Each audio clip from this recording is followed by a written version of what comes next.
IPhone 13 की जो manufacturing है वो इस बार इंडिया में हो रही है। India fourth largest tea exporter बन चुका है after China, Kenya and Sri Lanka. Walmart के सीईओ हैं, उन्होंने ये अनाउंसमेंट कर दी है कि वो इंडिया के प्रोडक्ट्स जो हैं वो लेंगे और उन्हें एक्सपोर्ट करेंगे, और ये जो एक्सपोर्ट है ये होगी $10 बिलियन की। इन फ्यूचर जो है इंडिया एक हब बन जाएगा एक्सपोर्ट का और मैन्युफैक्चरिंग का। हब बन नहीं जाएगा बल्कि बन चुका है। अगर आप देखें तो आप किसी बाहर की दुनिया में जाएं तो आप किसी से भी जिक्र करें तो वो एशिया को जानते हैं इंडिया के हवाले से। क्या नाम है आपका? राज। अच्छा, आप इंडियन हैं?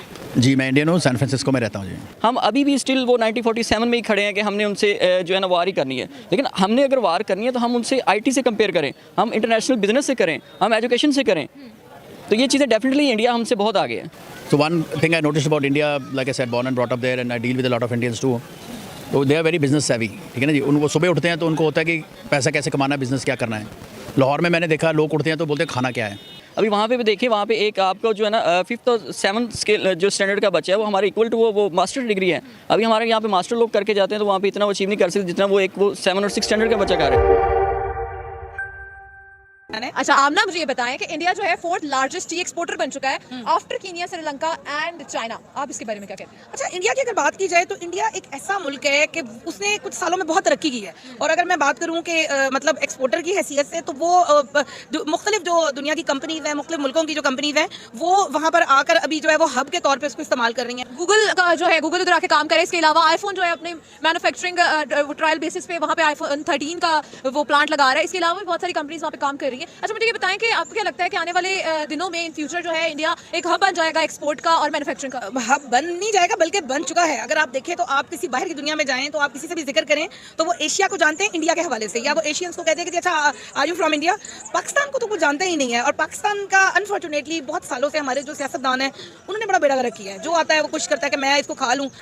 बड़ा पॉजिटिव है। पहले भी हम लोग देख रहे थे इंडिया के अंदर बड़ी चीज़ें रिवाइवल कर रही हैं। आप गूगल को देख लें, गूगल की जो बड़ी बड़ी पोस्ट हैं वो इंडिया के लोग उठकर बैठ गए हैं वहाँ पर। तो क्यों नहीं हम अपने पाकिस्तान को बेहतर कर सकते? वहाँ की इंडस्ट्री जो है वो दिन ब दिन तरक्की कर रही है। वो नो डाउट कि उनकी इकॉनमी जो है कुछ बेहतर है पाकिस्तान से, लेकिन उनकी एक प्रॉपर स्ट्रेटेजी है जिसको लेकर वो चल रहे हैं और वो बेहतरी की तरफ जा रहे हैं। और पाकिस्तान को जिस तरीके से आपको पता है कि पिछली हुकूमतें मिली और किस तरीके से इस मुल्क को लूट खसूट का निशाना बनाया गया। क्या आपको लगता है कि इंडिया जो है एक बड़ा एक्सपोर्टर बनने जा रहा है फ्यूचर में?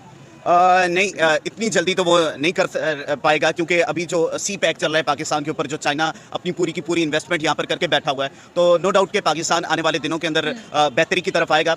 इतनी जल्दी इंडिया नहीं बन सकता एक्सपोर्टर। जो वेलमार्ट के सीईओ हैं, उन्होंने ये अनाउंसमेंट कर दी है कि वो इंडिया के प्रोडक्ट्स जो हैं वो लेंगे और उन्हें एक्सपोर्ट करेंगे, और ये जो एक्सपोर्ट है ये होगी $10 बिलियन की, जो चलेगी 2027 तक। डेफिनेटली अगर आप इंडिया की हिस्ट्री देखें तो उसने ना सिर्फ अपने आईटी में जो है इंक्रीज़ किया, बल्कि ऑल ओवर द वर्ल्ड जितनी भी एमएनसी कंपनी है उनके सीईओ जो है ना वो आल्सो बिलोंग्स टू इंडिया। जैसे आप गूगल की बात करें, ट्विटर की बात करें, इस तरह बहुत ज़्यादा जो है ना वो आईटी में जो है ना वो आगे निकल गए। अभी मैं अपनी एग्जांपल दूं तो मैं एमएनसी में काम कर रहा हूं और हमारा आईटी का जो हेड है ना वो बेंगलोर से जो है ना वो ट्रीट हो रहा है यहाँ पाकिस्तान में। तो डेफिनेटली अगर जो है ना वो प्रमोट करेगा तो यहाँ पे भी ये जो है ना चीज़ें ग्रो में आएंगी इसमें। अच्छा, ये इंटरनेशनल कंपनी है जो मतलब अब उनकी गुड्स को एक्सपोर्ट करेगी। इससे जो है मेक इन इंडिया का जो प्रोसेस है वो काफ़ी तेज़ होगा, इंडिया की इकोनॉमी बहुत ज़्यादा बूस्ट होगी। जैसे कि आप भी जानते हैं कि दिन ब दिन कोई नए से नए प्रोजेक्ट की जो अनाउंसमेंट करता ही है इंडिया।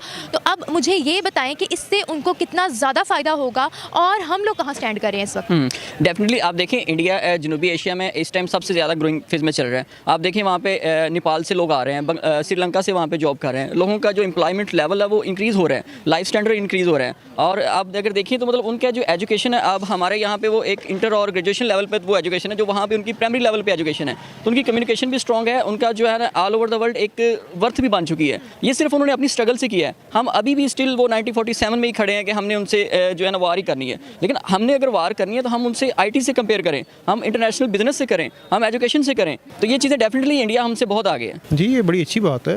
$10 बिलियन की अगर एक्सपोर्ट हो रही है इंडिया की तो ये एक बहुत बड़ा नंबर है। और अगर ये पाकिस्तान ये एक्सपोर्ट करता है या अमेज़ॉन पे पाकिस्तान कर सकता है, इसका मतलब ये है, आपने गवर्नमेंट की बात की है ना, पॉलिटिशियंस की बात की, इसका मतलब ये है कि इंडिया की जो गवर्नमेंट है वो बहुत अच्छी है, उनकी पॉलिसीज़ बहुत अच्छी हैं, जिसकी वजह से वो दिन ब दिन ग्रो कर रहे हैं। उनकी इकॉनमी बड़ी है, वो ज़्यादा पैसा इन्वेस्ट कर सकते हैं एजुकेशन में, ये सबसे बड़ी वजह। उधर इंस्टीट्यूट्स बहुत ज़्यादा एज कम्पेयर, क्योंकि उनकी गवर्नमेंट वर्क कर रही है ना इस चीज़ पे। बिल्कुल बिल्कुल, गवर्नमेंट हमेशा गवर्नमेंट ही वर्क करेगी ना। पब्लिक सेक्टर में उतना काम नहीं होता, जब तक गवर्नमेंट सपोर्ट नहीं करेगी तब तक कुछ नहीं होगा। मेक इन इंडिया की जो उन्होंने पॉलिसी बनाई है और स्ट्रॉन्ग होगी, इससे उनकी इकोनॉमी बहुत ज़्यादा बूस्ट करेगी। तो आपको अब क्या लगता है हमारा पाकिस्तान कहाँ स्टैंड करता है? मेरे ख्याल में अभी तो हम काफ़ी लैग कर रहे हैं, उनसे टेक्नोलॉजी में भी और एक्सपोर्ट्स में भी। एप्पल का जो फ़ोन है आईफोन 13 उसकी मैन्युफैक्चरिंग इस दफ़ा इंडिया में हो रही है, इंडिया में चेन्नई में हो रही है, तो आपका क्या कहना है इस बारे में? I belong to India. I live in San Francisco, so I can vouch for that कि इंडियन कल्चर में there's a lot of emphasis given to studies and technical education. ठीक है जी, हम जब 8th 9th में होते हैं तो we have two options, doctor और engineer. There is no third option है ना जी. So I have a lot of Pakistani friends in California also, and that's one of the reason I'm here. तो वहाँ पे इतना फोकस नहीं दिया जाता है स्टडीज़, टेक्निकल स्टडीज़ के लिए, ठीक है ना जी. So that's one thing I observed very closely. तो हमारे इंडिया में थोड़ा सा फ़र्क, मैं आई born and brought up there and I come to Lahore like 3-4 times. So emphasis on technical education is not that great. So I think Apple has all the reasons to go for where there's a big pool of engineers and very cheap labor. So that's one thing I can say. Okay अच्छा, पहले जो थे इस तरह की जो manufacturing होती थी, मैन्युफैक्चरिंग प्लांट्स जो थे वो ज़्यादातर थे चाइना में, ठीक है. अब इस तरह अब आईफोन 13 की जो मैन्युफैक्चरिंग है वो चाइना में नहीं हो रही. आपको इसकी क्या रीज़न लगती है? हालांकि चाइना बहुत ज़्यादा स्टेबल है, चाइना जो है वो मैन्युफैक्चरिंग के लिहाज से नंबर 1 पे था. तो अब आपको क्या रीज़न लगती है कि चाइना को जो है वो रिजेक्ट करके इंडिया में इसका मैन्युफैक्चरिंग प्लांट लगा दिया गया आईफोन 13 के लिए? जी see, it's not only about China stable है या वहाँ पे प्रोडक्शन है. There's a lot of politics that comes into play. You know, so America is not very happy with China for many reasons.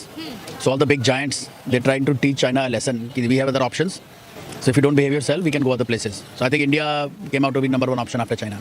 So one thing I noticed about India, like I said, born and brought up there, and I deal with a lot of Indians too.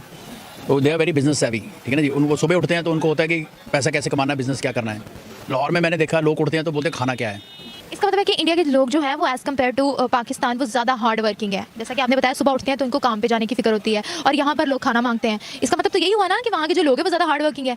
I can say with confidence, Indian बंदा उठता है सुबह, उसके दिमाग पे आता है कि पैसे कैसे कमाने हैं. हमारे पाकिस्तानी दोस्त उठते हैं उन बोलते हैं निहारी किधर खानी है. तो it's a difference that is there. ये something I have noticed for over the years. वैसे ये बात मैंने आपसे सुनी है कि अभी चाइना को लोग छोड़ के इंडिया में इन्वेस्टमेंट कर रहे हैं. अब इसी बात है आईफोन 13 की आप मैन्युफैक्चरिंग प्लांट्स देखें, अब चेन्नई में अब हो रही है उसकी मैन्युफैक्चरिंग. ओवरऑल तो यानी कि नहीं ना हो रही, लेकिन कुछ तो कैलिफोर्निया में भी हो रही है. ऐसी बात नहीं है. इंडिया से अच्छी पॉलिसीज़ गवर्नमेंट की यहाँ पाकिस्तान के अंदर हैं.